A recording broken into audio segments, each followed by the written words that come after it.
Welcome to another Toolbox tutorial. This time, let me show you how to create a custom post grid using Beaver Builder and Toolbox.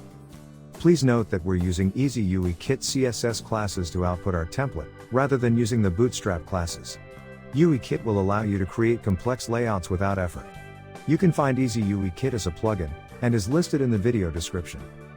Let's start with the following example. We have a custom post type called real estate which has a few properties listed.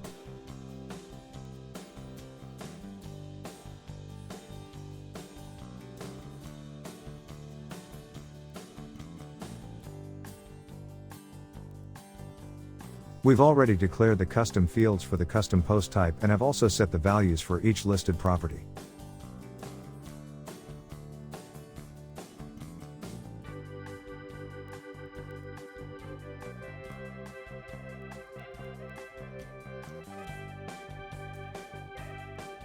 Let's start by looking at what the default real estate archive may look like. Now, let's have a look how we can edit this layout without having to compromise for anything. Click New, Theme or Layout.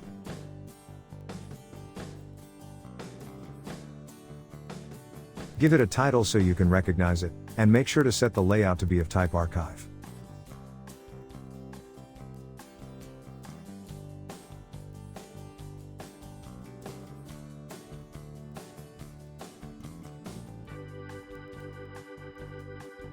Now let's make sure that our layout is going to display whenever we are requesting a real estate or property archive.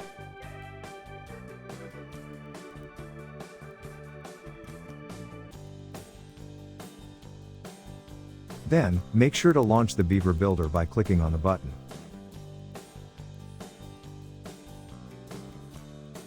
The default archive page is okay, but we want to spice it up a little.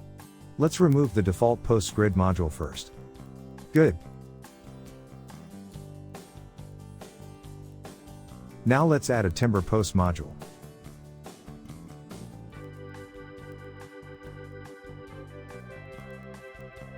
By default, the timber post module assumes that you're wanting to do something with the posts. That way, you'll see right away what posts you're requesting.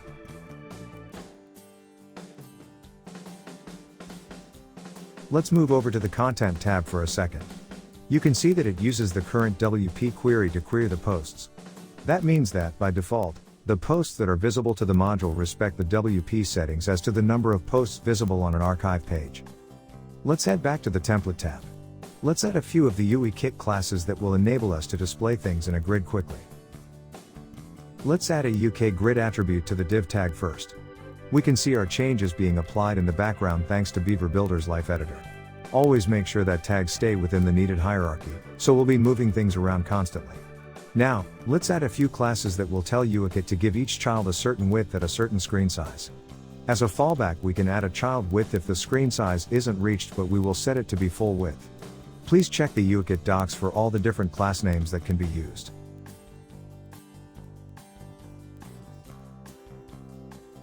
Now, all we have to do is move the tags into a single container, so that the UK grid attributes knows which child element to target.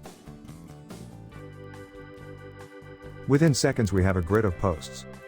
Now, let's try to add a featured image below the post title.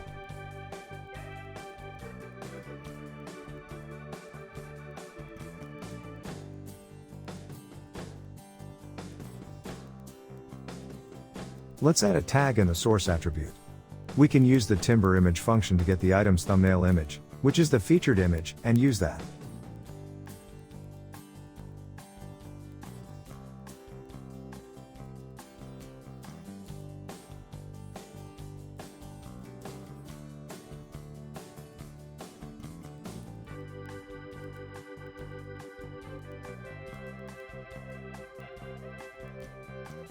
We can also request different image sizes by providing which source attribute we want to return.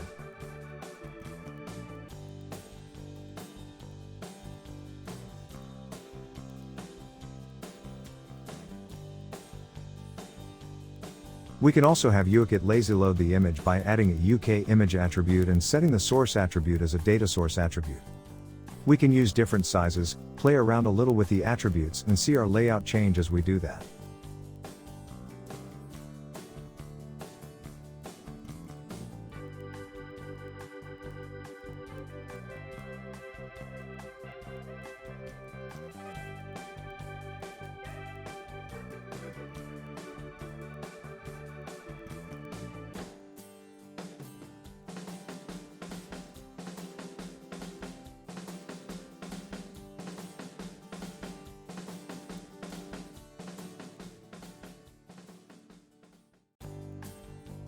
Now that we're satisfied with our image, let's try and add the description for the property. All we need to do is display the item.description, which will get the description post meta field.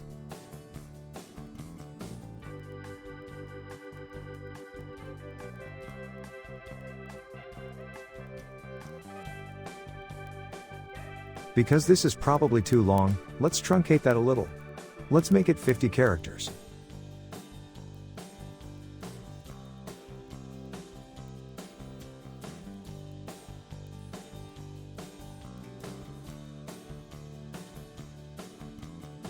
To finish things off, let's add a link that will lead us to the single post of the property.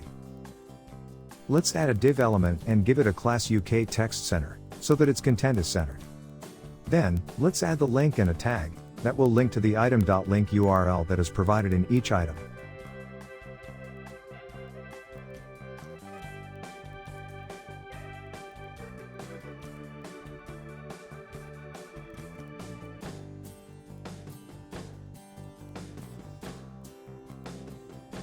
To make it look a little nicer, we can quickly add some extra margin to the top of that area.